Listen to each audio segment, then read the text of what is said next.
I think I could write a funny book too, Nick. What do you think? Don't encourage him. Robyn, do not encourage him. Welcome to the Two Authors Podcast, an entertaining chat show hosted by best-selling mystery and thriller authors Douglas Pratt and Nicholas Harvey, in lively, humorous and informative conversation with distinguished guests who share their thoughts and experience about forging a successful author career. Welcome to the show, brought to you as always by the best formatting solution in the whole wide world, Vellum. Vellum! I think Vellum would let us do a theme song for him. Oh, God, wouldn't that be cool? Hey, Brad. Brad, I'm telling you, hey, Brad, think about it. Think about it. We Come might on. do it anyway, just, so. We might just do it. And then that you'll be so impressed. I have a story that needs a form. That sounded like a marching song. God. Sorry. All right. I went off rails. So that did. Hey, so we've talked about Vellum and translations. We've talked about using the same, like copying over, like if you're using like your author page and stuff, you can say, hey, pages, use it from one and the other. So I recently had some, which I think we talked about on one of our previous episodes. I had some new headshots done. So it's like, as I'm putting books out now, I'm updating them. So when you go to like, I'm doing my Nora Summer series, which has 9 books out there, one on pre-order, so 10 books. I'm putting them all out there. I've been releasing them in French. So about halfway through these French releases, I got the new headshot. So I go back into book 1. Add the headshot in the back of book 1. And then all the new books, I pull in, hey, look at book 1 to pull in the author page, and it pulls it in with a new headshot. Now, if I go back to the ones that I've already uploaded and simply open them, and it gives you an update because it automatically option. brings Boom. in the new one. Yeah. It brings in the new one, bid out the new, generate the new version, and then just upload that to Amazon, and I can upload isn't that cool? There's so many little bits and pieces, little time savers. Everybody should definitely go to your website and check out your new headshots too. So No, let's not get carried come on, away. you look sexy in them. God, I hate having my picture taken. So my friend Lisa Collins of Capture came and took the picture for me. She's local down here. She's lovely, and a very, very talented photographer. And I said she did an amazing job with a bad model. I just loved it. It was like this. You just had different hair. Like you I wore the same shirt I wore in the one I was like, how does he? Years ago. I love that shirt. It's my favorite shirt. How do you have that shirt still? How do I only wear it on special occasions, Doug. Special occasions. I was gonna say, this is my headshot shirt. I just wear it around with that. Shit. I live in the freaking tropics and I sit at a desk working all day. I'm in a t-shirt and you're lucky if I'm wearing pants. Well, first of all, you lived in an RV forever. How do you even keep up with the same shirt? You were still lucky if I wore pants. This is the kind of thing that they, our listeners should probably jump over to Patreon, because these kind of bonuses might be on there. They're not, but you never know. We might. This is the value we bring I will put Nick's headshot on our Patreon though, just so that everybody can have a chance to come check it out. So, but honestly, a big thank you to all of our Patreon supporters. You guys, we really appreciate everything y'all do over there, keeping the lights on, keeping Nick in scuba air and whatnot. So, if you subscribe to our Patreon, I might be able to afford pants. Might be able to afford pants. See, it's worth it. $3. We don't have to see the chance of those skinny white legs anymore. So just pop on over to patreon.com/the Two Authors Podcast. And really, if you guys, we have a lot of fun, but if you guys find any value in what we tell you guys and talk to you about, please jump. Our guest value in the guests we bring you. Nobody's finding value in us. So, but check us out over there. Give us, throw a few dollars our way if you find this useful and be kind of exciting. This month, we're doing May Pod Pal Shout Out with our besties over at the Wish I'd Known Then podcast for writers. Do you think they know they're our besties? I don't think we're their besties, but they're our besties. But that's the way that's always worked for you and I. Oh, for sure. I'm not even sure I'm my wife's bestie, to be honest with you. I'm your wife's bestie. I'm one of her besties. Actually, Cheryl is one of Ashley's besties, and vice versa. I'm satisfied with tolerance. If they tolerate us, I'm good. So Jamie and Sarah We love you to death. You're our besties. And if you tolerate us, we're happy as That's clams. all we want. That's all we want is tolerance. That's the best we can hope for. All right. So their show this past week was with a guest, Jolie Tunnell, and she's published trad, she's published indie, and now she's publishing through Substack, dropping episodals on a subscription model. Did you give it a listen? It's a cool show. I did. It's a great idea. It's something you and I've kind of talked about a little bit too, doing these like serial things. I'm testing those waters on Patreon, but Substack is a whole different ballgame, and I was intrigued. It's a very interesting show, very informative. I really enjoyed it. So tons of info. One day, when we're brave enough to dip a toe in one of these ventures, you're braver than me, and you're down one of those paths. But this opened up another avenue and confused me even more because it sounds like it is a really good option. So anyway, great show to listen to. But speaking of guests, as I say, we got a really cool guest today. So she has been everywhere. Her new book is Strangers in the Village, just came out. Robyn Harding, best-selling thriller author. So we're going to chat with her. But first, we have a quick listener question from our more recent guest, David Bruns. David Bruns, again, thank you for sticking around for a listener question. And you actually have listened to a few of the podcasts, so you're truly a listener. I have. That's brilliant. Thank you so much for doing so. And a Vellum user. And a Vellum user. Boom. All right. You got a question for us. Lay it on us. I do. So I've never been a podcaster, but I'm interested to know what lesson you've taken away from all these conversations with many different authors that you get through the podcasting medium that you didn't get from other mediums, whether it's blogs or cons or whatever. Good question. I think probably the biggest thing I've learned with you're a fine example of fantastic guests we've had the privilege of meeting.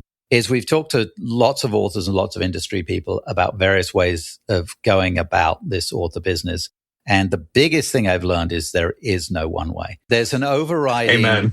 There's one overriding rule. If you want to sell books, you have to reach the readers. They have to know that your book is out there. That's you can take that one to the bank, and that's across the whole industry. But apart from that, there is no one way. I mean, gosh, there's people who have come about this from such different angles. They promote themselves in different ways.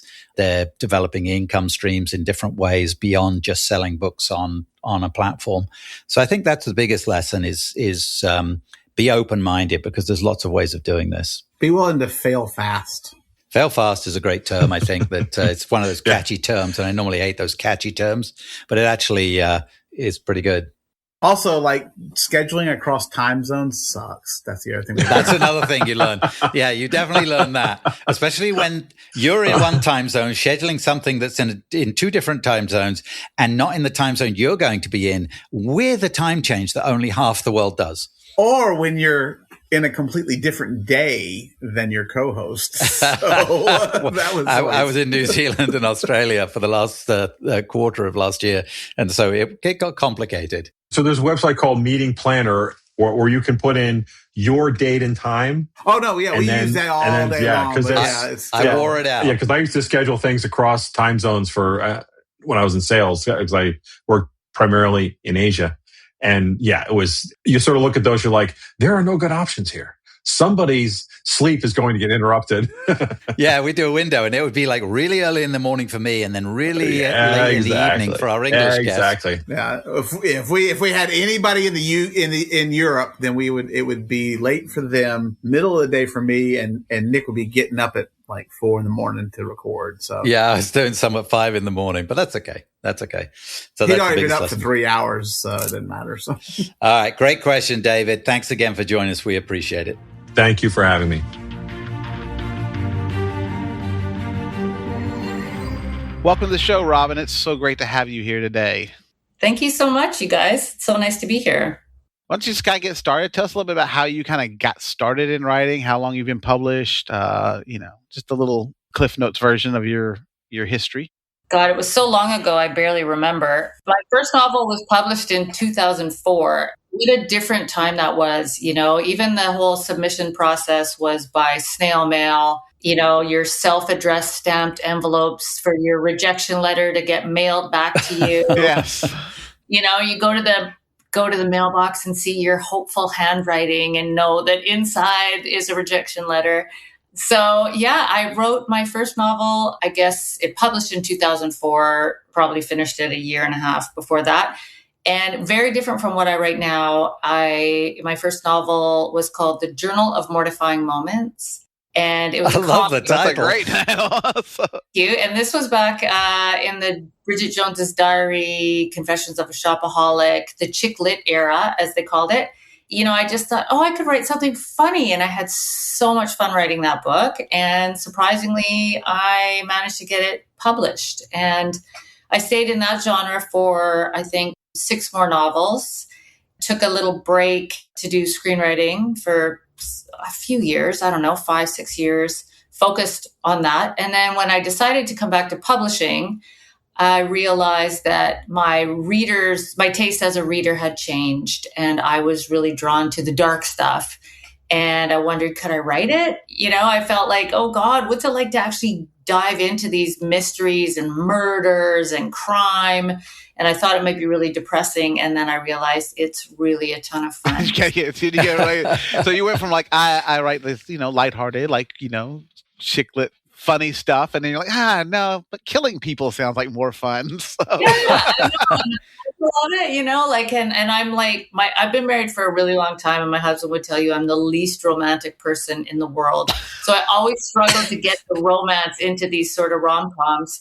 And so this way I'm like, wait a second, I got to stop you there, because I happen to know from a comment I saw that you're married to, am I correct in saying you're married to an Australian? I am. When an Australian says you're not romantic. He is so much more romantic than I. I mean, an Australian's idea of a date is get in the back of the truck, love. Yeah, we always joke about our first date and how unromantic it was, but it works for both of us. Well, now you got to tell us what it was. I guess. We were so young, and we met backpacking in Greece, and we were very young. And I remember we teased him all the time because I think he was nervous to go out with me. And so we went for dinner, and he was just telling me how drunk he got all the time. He's like, me and my mates, we got so blind. And I'm like, wow, this guy is... That impresses Australian women. My boyfriend knows how to get really drunk. Oh, well, Nick, we just alienated an entire continent. I hope you're happy. So. I'm English, and Robyn will know that if her husband was in the room, he'd be given as good as he gets to have a go at an Englishman. Absolutely. He knows the story. So you started kind of shifting something a little more darker, a little more murdery, huh? So, and what was your first crime thriller? Trip to the dark side. It was my first novel in that genre, was called The Party. And it wasn't specifically a crime thriller. It was just a very dark story about a Sweet 16 party gone terribly wrong, and the ripple effects in a community when something happens to someone else's child under your roof. And I didn't know where it fit. I didn't really know where it fit at the time. It just was a story that kept coming to me. And I actually started writing it. I think I wrote 70 pages, and I left it for about a year. And I thought, I don't know if I want to drag this through because it's dark. And my kids were teenagers at the time. And I was just like, I don't know if I want to go there. And then finally I decided, okay, this is a book I want to read. Might not be one I want to write. Pushed myself to finish it and managed to sell it, which was great. And launched me into this. I just get darker and darker with every book. Darker and everyone gets. So, do you think that there's like a limit to where you're going to go as far as your darkness? This latest one, Strangers in the Villa, goes to a pretty disturbing, dark place, but it's how you treat it, I think, and what is left off the page. And I don't write graphic violence. At least I don't think I do. I mean, I can't read horror. I will read books and I have to skim through the real gory stuff. So a lot of the darkest stuff is sort of presented in a way that is easier to write and easier to read, but it's there. I'm a huge fan of that. I'm much more impressed with a writing that makes me feel like, oh my God, I know what just happened, but I didn't see what just happened, but I know what just happened. To me, that's so much more powerful than just serving up some gory visual. Yeah, that sense of knowing without spelling it out. is so creepy and sort of delicious. Oh, for sure. Yeah, well, that's a good phrase. I mean, it is. It's something that you really want. That's what we're craving, is that kind of, if that's what you're looking for. So I got to ask, so sometime in this time frame, you said you wrote some screenplays, and I know those things always take a long time if they go somewhere, but you had one that went somewhere and became a movie called The Steps, right? Yeah. So one of many, many, many projects I worked on actually became something. Boy, that's a hard business, like I got into publishing maybe too easily. I know a lot of people take many years to crack into this business. And I think I had one of those fluke experiences where I wrote a manuscript and sold it. And so I thought, well, now I will be do a this. writer. Robyn's like, hey, I was writing this sweet stuff. Now I'm going to write something dark. I'm like, you just like to just change gears, don't you? So.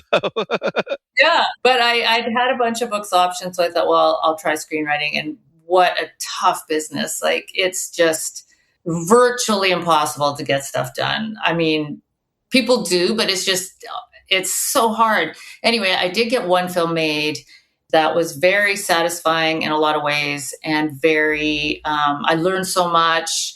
It was very glamorous at times, but it also, when I examined what I really wanted to do after that, that is what made me decide I wanted to go back to writing books. I thought I was really collaborative. You're like, turns out I don't like people, huh? I'm really collaborative until they don't agree with me.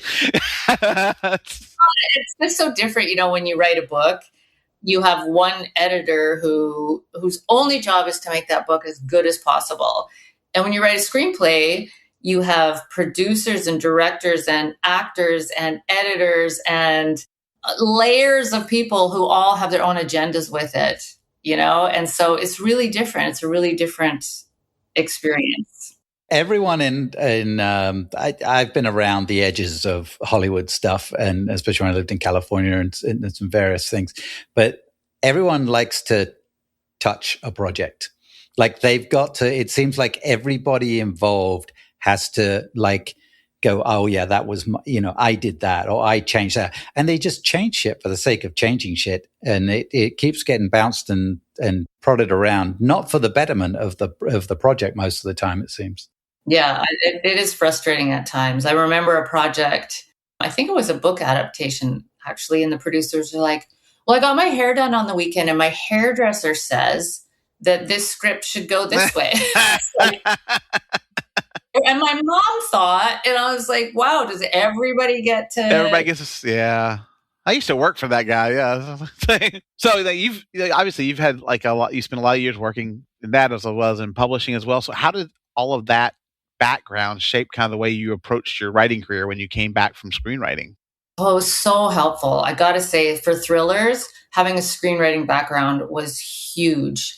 Like, there's so many lessons in the craft of screenwriting, and it really is a craft. I feel like I had to learn so much to do that, about pacing and hitting act turning points and midpoints and climaxes, and all those things really, really help when writing a thriller. I think, like, when I was writing rom-coms, I would just let it fly, and now I really do plot things out, because I feel like that's the only way to keep track of clues yourself and red herrings, and making sure that readers are along for the ride and engaged and suspicious, but not guessing, and all that kind of thing. So it was huge help.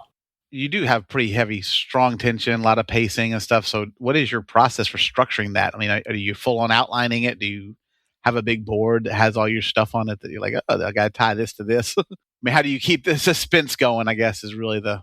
I was going to do like the stickies on the wall, and I'm so lazy. Like, I started writing and I was like, I don't want to do it. And then I got to take them down, or I got the same book up there. I write these all out, because I love playing with structure. So it does get really tricky. So I don't do it on a board because I'm too lazy, but I do it the computer I jot notes on paper. I draw little little plot points and little beat sheets, that kind of thing, but very brief. And I understand them, but they're not very detailed. And I also do character profiles, which is something that I find super helpful before I start writing. And again, it's just a bunch of notes. It's not long, it's not detailed, but I write each character and I just talk about the way they grew up and their socioeconomic background and their relationship with their parents and their education and how they feel about,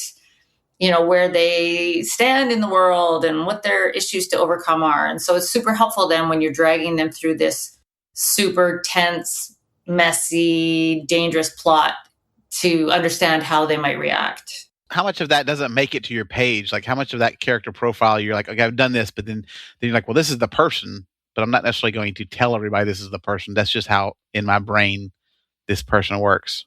Yeah, exactly.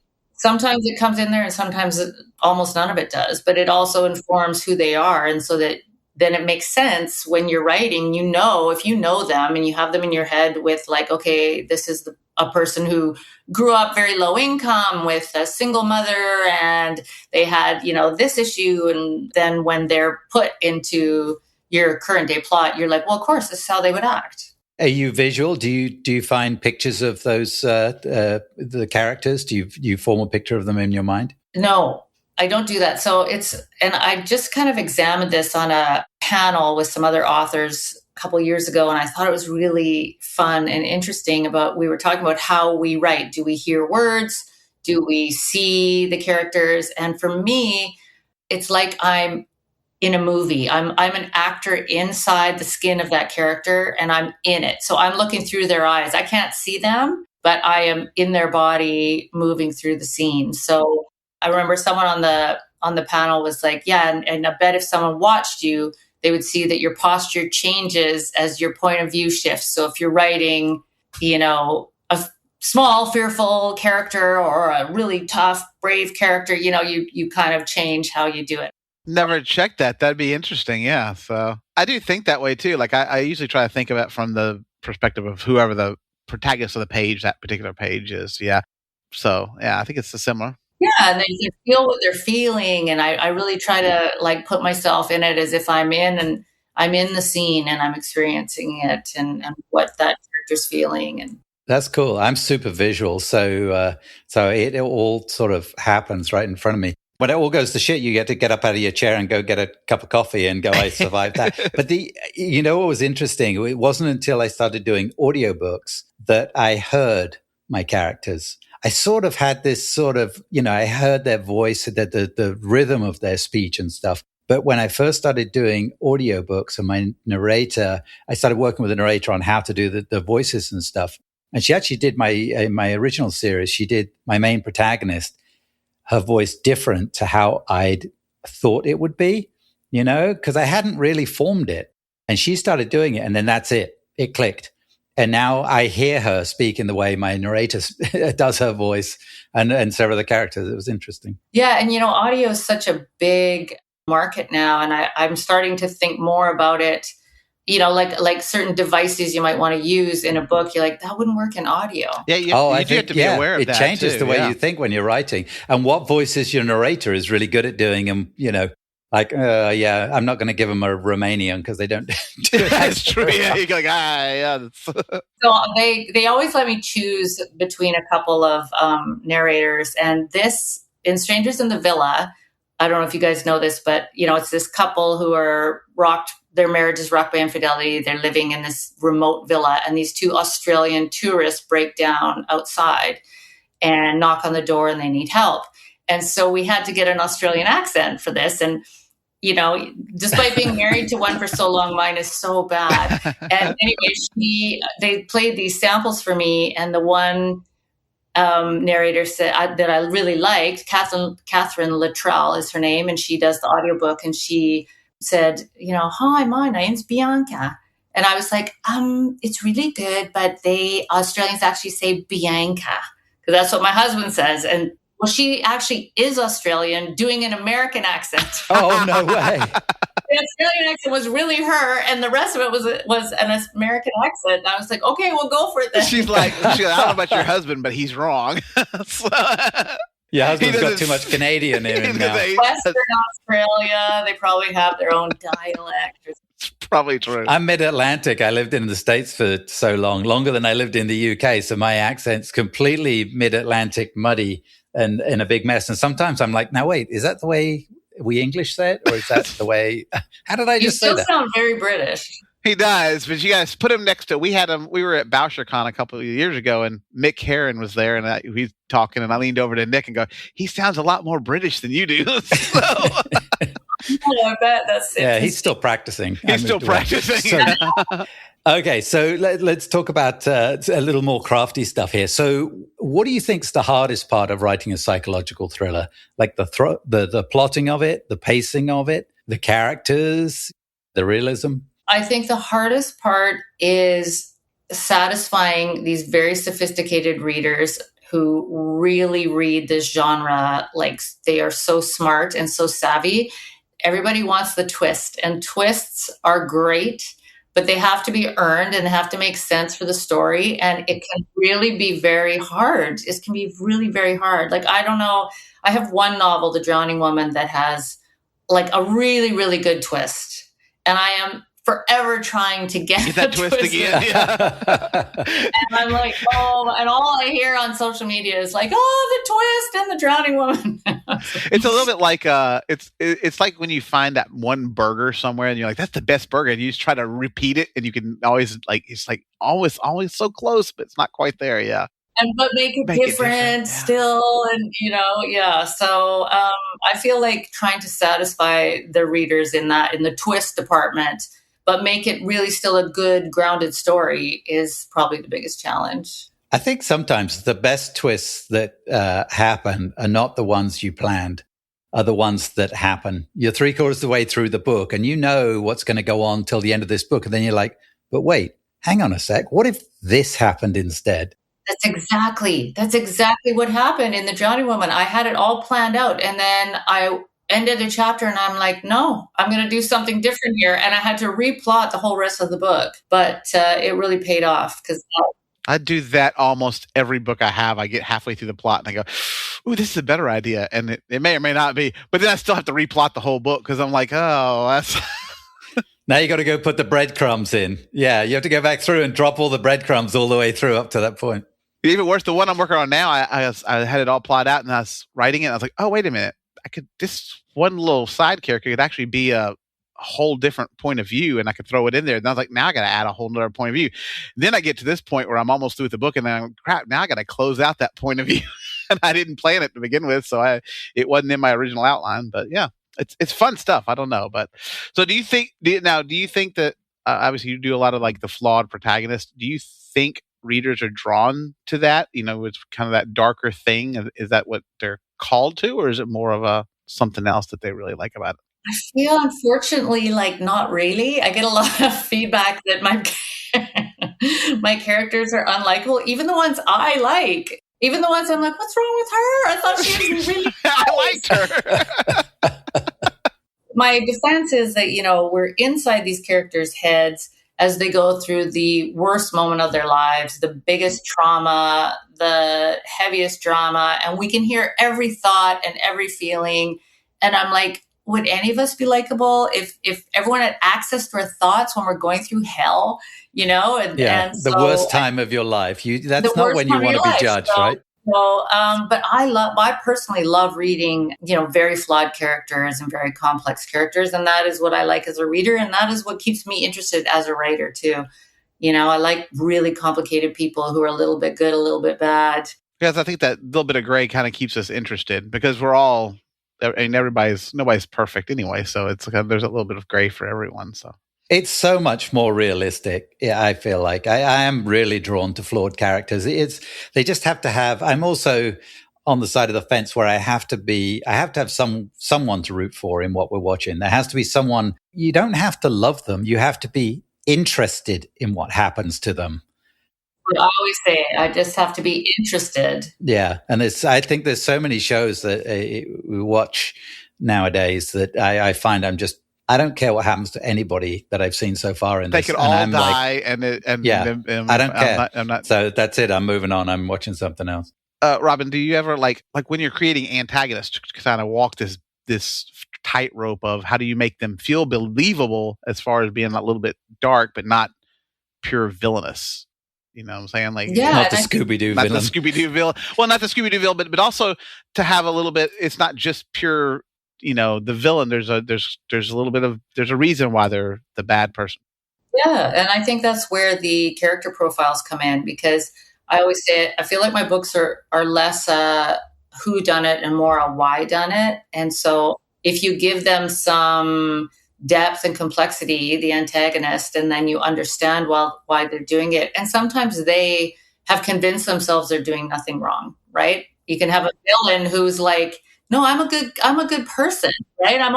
The villain is the hero of his own story. So yeah, I have to, right? So I think that all my characters are a little bit bad, a little bit good. And it's like a fight the whole way through is whether the good or the evil is going to win. So yeah, I just think complexity is the key there. Are you a big researcher? Yeah, kind of. Depending. You already admitted to being lazy. Well, I am as far as physical lazy of like writing on this Post-it note and putting it on my wall. But what I love to research is the psychology. I have a good friend who's a psychologist who's super helpful, and she'll send me articles and books and things to really kind of get into the actual diagnoses of some of these characters, whether it's ever laid out in the book or not. I love that kind of, how do narcissists act in this, or how do sociopaths act, or a malignant narcissist versus a vulnerable narcissist. I'm obsessed with narcissists. It's almost narcissistic. I don't know. It's like I would be like, what a resource! That would be pretty phenomenal, man. We need to find me a nice psychological. I'll be like my luck is I'd be scared, man. they'd be like, I get like the Hannibal Lecter guy. Like this guy. He has the weirdest freaking questions. That's fair. We, as writers, we always have that weird question. Like, anyway, it's like, and usually I just throw it at another writer. Like, how do I do this? Like, I was like, how do I climb a wall right now without any, that kind of thing? It's weird stuff that we come up with. And sometimes if I ask my wife sometimes, hey, how do you think I should go about this? And she kind of looks at me funny because she's like, oh, I don't know. What are you talking about? So it all kind of depends. Yeah.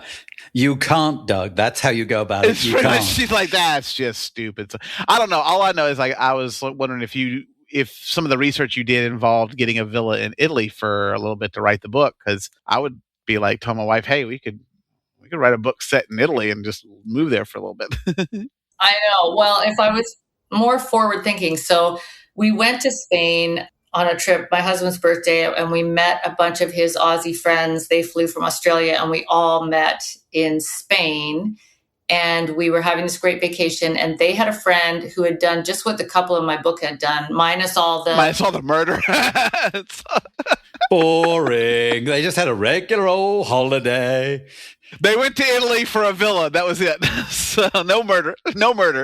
They'd moved to Spain. They bought this beautiful house on the hillside above the Costa Brava. And everyone was like, oh, you're living the dream. Just the two of you, so isolated. Just you in a foreign country. How wonderful. And all I could think of was like, oh my God, that could go so wrong. Someone could get murdered and then someone could show up and, just seemed like a great setting. But I didn't keep my receipts because I didn't know. So there you go, man. Yeah. Always that trip blew it because it was a few years ago. So now you got to think what the next book is. Start planning ahead. Like where can we have the next? Castle. What is your writing schedule like, Robyn? How many books are you doing, and how many working on at one time? So one at one time, and I used to put out a book a year, but I have recently gone to a book every other year, which I don't know about you guys, but when Strangers in the Villa came out last week, and I'm so drained. Like, I just find, it's lovely to talk to you guys. This is very casual and nice, I did a launch part event with like a lot of people and, you know, different interviews and just the whole getting yourself all amped up and expectations. And I just, you know, I have another book I have to write and I just can't get my head from one to the other. So I just let myself have more time and I could just focus on Strangers in the Villa right now. And then I will get back into the book I'm writing in like a week or so. And I just find for these, I'm really trying to make things smart and complex. And I feel like I'm just better if I have more time. Have you found a routine that helps with the palate cleansing between books? You know what? I'm lucky enough now, and I can, when I was doing a book a year, I can do it. I can switch gears and write a new book. It's just very hard on me. Like I feel very tired. I feel kind of depressed. I want to quit. I'm still plugging away, but I'm like, I don't like it anymore. You know, it's sort of sad. So now I have the luxury of going, okay, just give yourself some time to chill and relax. And within about 3 weeks, I am antsy to write again. Then I'm excited and I'm like, okay, I'm ready now, right? You give your brain a little downtime. And I feel like then you come back so refreshed and ideas are coming. I know everyone's different. People, I don't know how many you guys write a year or people putting out books in 6 months. I just doesn't work for me. Yeah, we're indies, so we're on a different business model. So we do produce more. So like Doug and I will produce probably 5 or 6 novels in a year. Yeah. So there's really, it is why I asked about the palate cleansing kind of thing, because there's a quick turnover to get into the next one. And if you're writing a multiple series, you've got to go, okay, I've got to get, and I always find it's about 2 weeks in. I'm in the character, I'm writing this story, but it takes me about, not 2 weeks, but a solid week after the first week of writing in this other series again. It's like I'm back in that character's head completely and I can clear everything else out. But there's definitely it's a jolt when you switch over. I'm like, no, my head's all over here. And, you know, Nora's head. Now I'm in AJ's head. Yeah. At that pace, how many hours a day do you write? Some days. Usually, feels like it. In reality, probably if you compress them all together, because we do a lot of what we call rabbit holes back and forth with each other about other things. But 2 to 3 hours a day is probably of just straight writing, I think. Don't you think, Nick? I'm a bit slower. So I have weekly targets, and which breaks down into a daily target to hit.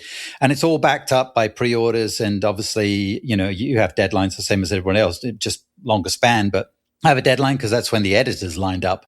And they're slotting you into their schedule. So everything backs up from that. So you've got to hit it. So generally speaking, I'm spending 4 solid hours, maybe a little longer of actual writing time. But as I said, I write slowly and I tend to go in bursts, and depends what's happening with the story. I mean, sometimes it's like 400 words can take me all freaking morning to get done. And then you get rolling, and next minute I've done 2,500 words in a couple of hours, you know. So, but I you know, my general schedule is right now I'm trying to do about 12 to 15,000 words a week because I screwed up a schedule. We're going to an event that I didn't plan for. But normally I'm trying to do 10,000 words a week. And in the indie world, I'm slow. So. Okay. Well, because I would say I write about 4 hours a day, but that's not a lot of words for me. Edit as I go, and I go back. I don't do it. I've already gone through, I'm about halfway on a new manuscript. I've already gone through the entire thing twice and editing as I go. So I'm slow. I'm really slow and kind of methodical. But then when I hand it in, it's in pretty good shape usually. Outside of curiosity, what is your method for editing as you go? I mean, there's like, I kind of call it like a looping thing where I write. Right now I've been doing it like it's a whole chapter, and then I'll go back and I'll re-edit that chapter. I also tend to send it to my wife to give it. She's the first person to read it before anything else, and gives me her feedback, which is sometimes good and sometimes not. So what is your method like to keep it going so it's not overwhelming at that point? Yeah, it's very organic for me, and I just go by feel, like what do I feel like today? Today's a writing day and I'm just going to push forward. And another day I'm like, yeah, this isn't really coming. So maybe it's an editing day, you know, like I'm very much going with the flow. Some days I'm like, wow, this is flying. And other days I'm like, I think I'm just going to go back and reread. And I'm sure you guys too, I'm always thinking about it. I'm always thinking about things I need to change. And, things that need to be more exciting and the pacing needs to move. I'm always making notes to myself constantly, and I'm always on my phone, or, you know, my husband and I are watching TV and I'm like, just a sec, and I run upstairs and make myself a note, or I sit, or in the middle of the night, I roll over and I have voice memos on my phone and I'm like, make the sister kill the brother. Whispering, like, you just think of it and don't forget it, don't forget it. Waking up your husband on the other side and all he hears is kill immediately. That'd be usually mine are in the middle of the night too, and I am too lazy to reach over and pick it up because I'm already like, I don't even want to get up. But I'm like, this is a good idea. Let me hold on to it. And then next morning, I'm like, what was that idea I had? Yeah, can't sleep because you're scared you're going to forget what it was. I struggle just remembering the words I need to use, much less the actual. More times than not, I stop to research what word should I be using in this instead of. I spent a very long time yesterday looking for the word verdant because I'm like, there's a word that means green that I can't quite. Answer, but it's better. Right, yeah. I'm like, what is that? So but one of the best, I have to say, one of the best feelings in the world is when you can't get the story out of your head. And whatever time of day it is, you have to get up and get back to the keyboard again. I love that feeling that happens every once in a while. And you know, we're doing this a lot, right? We write a lot of words. And so most of the time you're like, okay, I'll get to that in the morning. But sometimes you can't wait. That is exciting, and you just want to get to it. Yeah. That's usually pretty good feeling too. Like that's what makes me love the job I have, because I'm like, yeah, I get to go out and I'm really excited about it and just ready to run. And that's usually when something external and personal goes, nope, you can't write today. Yeah, and send you us around. All right, this has been brilliant. Thank you so much for spending some time with us, Robyn. We appreciate it. And we have a couple more questions before we let you off the hook. And the first one we ask all our guests is, what do you think your author's superpower is? Post-it notes. I know it. Post-it notes. That I'm too lazy to put up. I have like one half-written Post-it note right beside me. I'm too lazy to even throw it away. Can't even do it. Too lazy to throw it away. Hey, that may come in handy. For 4 years. It may come in handy. A dead bug will be there. You can scoop it up and take it away with it. There you go. I will say I am never without an idea. I am never without an idea of something else to write. I've never had writer's block. I do feel, knock on wood, that I, have an endless fountain of ideas in my head. And maybe lots of writers do, but it's, I've got some good ones. There's some power in that. That's for sure. Does that ever, though, hinder you? Like sometimes the struggle is I have these ideas and I'm like, I want to work on this idea, but I got to finish this one here first. I keep a file, I keep a little file on my computer of ideas. And then when I'm done, I focus on what I'm writing on. And then when I'm done and it's time to pitch something new or present to my editor, I go back into the file and go, okay, which one now grabs me and how could I develop that into a story? And then I have to pitch it to her. Yeah, that makes sense. Huh? Well, our final question is, unless Nick, you have anything else, we have a wheel of questions. So it's really fun. That is fun. You haven't heard the questions. Yeah, the questions are pretty dumb. Yeah. we picked the dumber questions. We're like, these are the ones we need to do. Okay, what is a book or the first book that made you want to be a writer? Okay, so because it was back in the Bridget Jones's Diary era, it was Bridget Jones's Diary. So it's so different than where I ended up. But I remember it was the first book where it was so funny. And I was like, I'm funny. I could write a funny book. And I'd never considered that before and thought I would give it a try. And that's how I first got published. I think I could write a funny book too, Nick. What do you think? Don't encourage him. Robyn, do not encourage him. All right. This has been so fantastic to have you. And Strangers in the Villa is killing it out there and will continue to kill it across the years. Congratulations. And come and see us again when you release your next one. Will you guys be at BoucherCon this year? We're not doing this. I'm not doing this year because it's a little out of the way in Calgary from where we are, but we'll definitely be there next year. I will be there next year. So yeah, we're doing a couple of the other conventions. It takes a little bit to drag me out of the island. Yeah, I bet. Yeah. I bet. Especially to Calgary. I don't have much of a problem. I've been to Calgary. It's a lovely city, actually. I've been there years ago, but it's a little hard. Yeah, it's a little hard to get from Tennessee there with a direct flight. And right now, I understand it's a little hard to get anywhere. So we'll see how that is. Brilliant. Thank you so much for joining us, Robyn. Thanks, guys. Thanks for having me.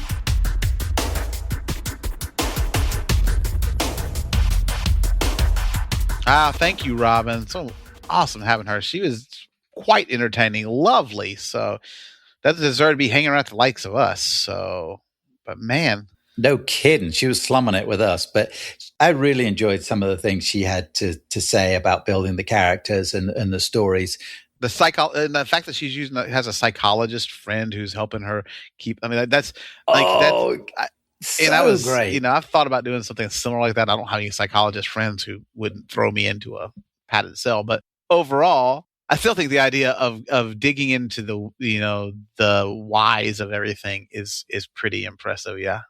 Less a whodunit and more a why-done-it. Yeah, that's what she said. That was very well said. It's very cool. I'm going to put that on a Post-it note and put it on my computer, I think. I love it.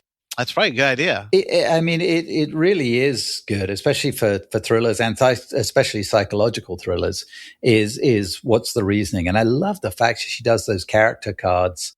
And when she said, I do character cards, like, okay, yeah, cool. Maybe, how old they are, where they come from, a little bit of background. But then she goes into the detail that she went into the psychology of that person and their thinking and maybe some of their influences throughout their lives that maybe made them think that way. That's gold right there. That's some great stuff. Yeah, it reminded me of J.D. Barker said he did the same thing. He creates these character sheets that are very intricate and detailed, and some of it doesn't really make it all the way into the book, but it's still part of the character. And I think that's important because it lends realism to your character. They're not just a cardboard cutout, and that is always a challenge. And I think a lot of new authors have that struggle with that, having that creating that depth, not just having a flat image. But yeah, cool. Next time she releases, we'll definitely have Robyn back to talk to us some more. We have plenty of questions we could still ask her, that's for sure. So big thanks to our friends at Vellum. Thank you guys for supporting the show. As always, Vellum, the best formatting software out there. And go to tryvellum.com/2authors to find out more. You can go to just Vellum.com and go to the software. But if you go to tryvellum.com/2authors, they know we sent you. Yeah. And then they'll be like, yes. Those guys are finally doing their part. So yeah, finally, after a year and whatever, we got a link from them. Woohoo. Yes. Links in the show notes. As always, thank you so much for our Patreon supporters. Thank you guys for supporting the show and helping us bring this to you. We love you so much. And until next time, be cool to each other. Fair winds and following seas.